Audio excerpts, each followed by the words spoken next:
players. I want to talk today about titles. Titles are very, very cool. And pay attention to titles. What makes a good title? It's a jungle out there. That song that Lonnie wrote several years ago is about going back out into the dating field, about exploring the jungle and the heat of the catch and all that jazz. But our show today, our play, is also It's a Jungle Out There by Shirley King. But before we talk about that, I want to talk about titles because we're going to do something special for you this week. We're going to start the offer of a new play contest. And it's going to go all through the summer, and we're going to accept submissions. And I'm going to post on it very shortly on the website and tell you what I'm looking for.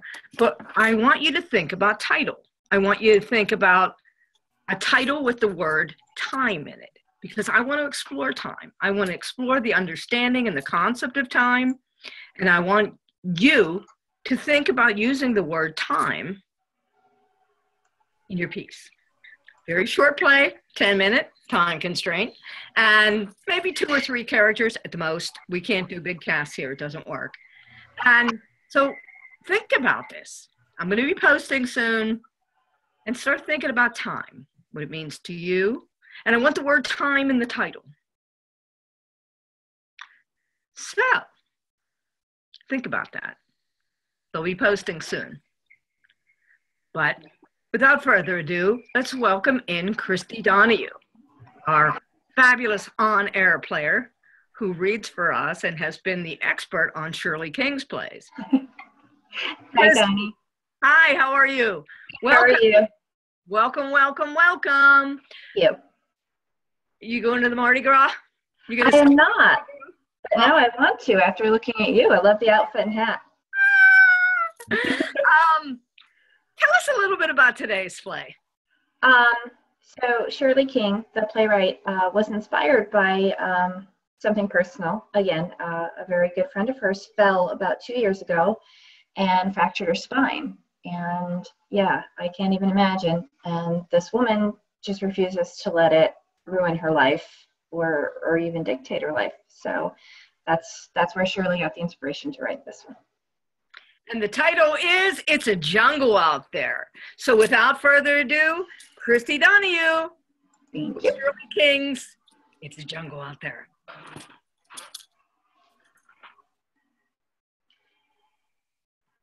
6 months ago, driving along, minding my own business, right? When this woman in a clunker gets way too busy checking her phone and totals my car with me in it. Guess what? She's fine. Me? Not so much. What I've got has a name. Lumbar spinal fracture. The upside? I'm in excruciating pain, yes, but my brain still works. Yay. Downside, I'm no longer employed. When I call the office, they say, sorry, can't work from home. They need me to stroll down the hall, picking up papers here and there and send to customers. Huh? Haven't they ever heard of email? I mean, besides, I'm not up to strolling. Right now, I can't even vacuum my own carpet, and those dust bunnies are starting to beg for carrots. I call again and again. Finally, my boss rambles on with, can't quite remember. So something about taking the first step. Yeah, right. Like you would know. Look, there's no reason I can't provide customer service from home. I mean, all it takes is a computer and a phone. He'll get back to me, he says. But he never does. My brother Joe finally agrees to find a physical therapist who makes house calls. He doesn't get how scared I am. I mean, it's a jungle out there. Drivers are insane. Talk about short fuses. Honk once and they're ready to take you out. I don't mean dancing. Anyway, Joe does my grocery shopping and even delivers, so I can almost, I said almost, forgive him for putting frogs down my neck when we were kids. Dr. Mason says I should start trying to take a few steps. Sure, when hell freezes over and hamsters fly. But doesn't he know I'm in serious pain? And top it off, just when I finally try to get a good night's sleep, that darn cat next door starts yowling his heart out. This has got to stop right now. But when I call his people, there's no answer. So I phoned Betty Henderson 2 doors down. Uh-oh. Seems the Carters moved away last week, leaving Mugwump. She thinks I either couldn't find him or didn't bother. When I look through the window, there's Mugwump, perched on my front porch. Mugwump, what kind of name is that for a cat? I've never been a cat person, but this guy is gorgeous. Beautiful gray fur and yellow eyes. I know this because he keeps blinking at me. Dragging myself to the door to open it just a crack, I declare I am not calling him Mugwump. How about Kitty? No, too generic. I know, Oliver. Why? Because he looks like an Oliver. Case closed. When he rubs up against the door, I tell him, no way are you getting in. I've got enough problems. He really does look hungry, so I call Joe and ask him to buy cat food. At first, Joe thinks my disability has drastically changed my diet, but I convince him otherwise, and he promises to deliver. Soon, I tell him, please. When Joe arrives, Oliver manages to skitter past him into my front room. What? This will never do. Getting sandbagged by a needy cat is totally not on my agenda. Well, he's here, so I might as well feed him with Joe's help.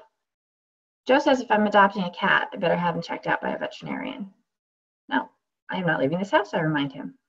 Okay, then he'll take Oliver to the animal shelter. No, not the animal shelter. We negotiate. Joe agrees to drive me and Oliver to a veterinarian, drop us off, and then return when I call. What? Doesn't he know I can barely move? Up to you, Katie, he says. Isolate yourself because you're disabled or start trying to get better. Right. Easy for him to say, he can still walk. But when Oliver starts purring and rubbing against my walker, I can't help feeling pleased. Especially when I manage to remain upright.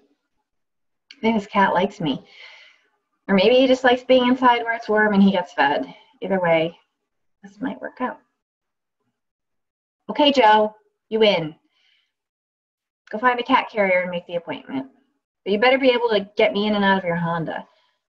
Oh, and one more thing. Drive carefully.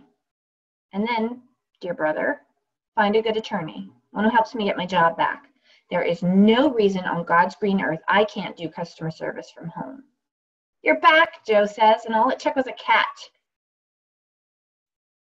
Actually, all it took was a reason for me to stop being scared. Got a long way to go, but like my boss said, what was it he said? Oh, I know. A journey of 1,000 miles begins with a single step. Hey, I remembered, yay. Okay, watch my dust. But not for long. Next week, if all goes well, who knows? I might even vacuum.